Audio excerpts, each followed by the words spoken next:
Assalamualaikum warahmatullahi wabarakatuh.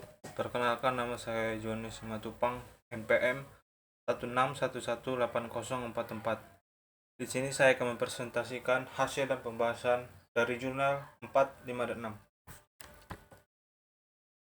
6. Pertama itu, menurut analisis sebelumnya, kita dapat melanjutkan ke kesimpulan berikut.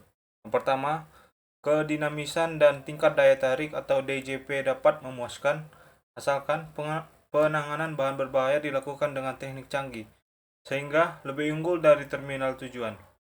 Yang kedua, masalah yang timbul dari muatan berbahaya selama operasi DJP dapat diselesaikan dengan bantuan rekomendasi dari organisasi internasional yang relevan, dan untuk tujuan ini rekomendasi tersebut harus dipatuhi.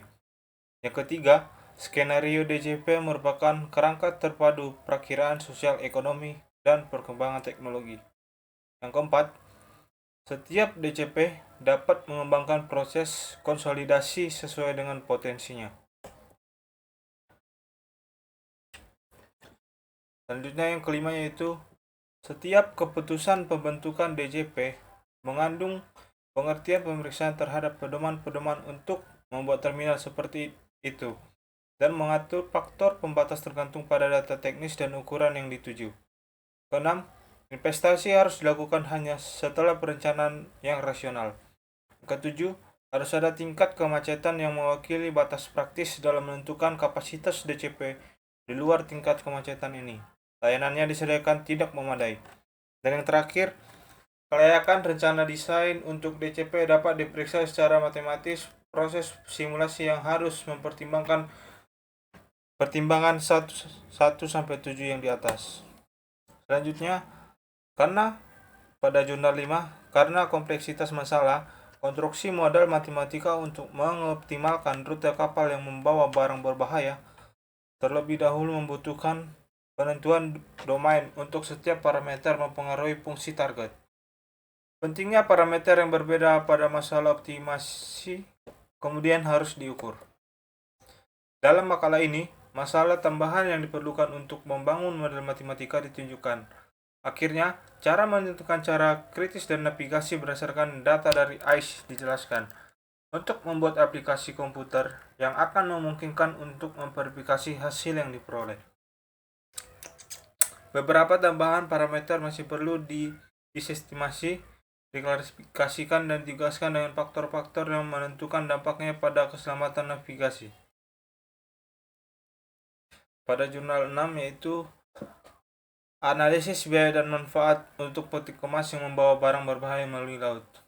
Setelah membuat opsi pengendalian risiko, langkah selanjutnya adalah membuat cost and benefit analisis semua opsi pengendalian risiko yang mungkin. Biaya dan manfaat dapat diukur dengan serangkaian indikator seperti tumpahan barang berbahaya yang diterima di air pantai. Tindakan pengendalian preventif bertujuan untuk menghindari terjadinya kecelakaan peti kemas yang membawa barang berbahaya melalui laut, dan tindakan tersebut dapat dinilai dengan biaya per unit dari jumlah kecelakaan yang dihindari. Poin penting dari langkah ini adalah untuk menilai semua jenis tindakan pengendalian risiko dapat perspektif ekonomi, menilai biaya yang diperlukan untuk mengambil tindakan dan manfaat pengurangan risiko setelah mengambil tindakan. Analisis biaya dan manfaat adalah bermanfaat untuk memutuskan teknik dan operasi mana yang harus diambil. Selanjutnya itu, dengan pesatnya perkembangan ekonomi dan industri maritim dunia, kecelakaan peti kemas yang membawa barang berbahaya melalui laut menjadi hal yang penting sumber risiko keselamatan dalam dunia pelayaran. Serangkaian kecelakaan serius dari kontainer yang membawa barang berbahaya mengejutkan seluruh dunia, yang juga menyebabkan kerugian besar bagi kapal, awak kapal, kargo, dan lingkungan ekologis. Bagaimana caranya? Memperkuat manajemen keselamatan peti kemas yang membawa barang berbahaya melalui laut telah menjadi isu hangat bagi dunia perkapalan akhir-akhir ini.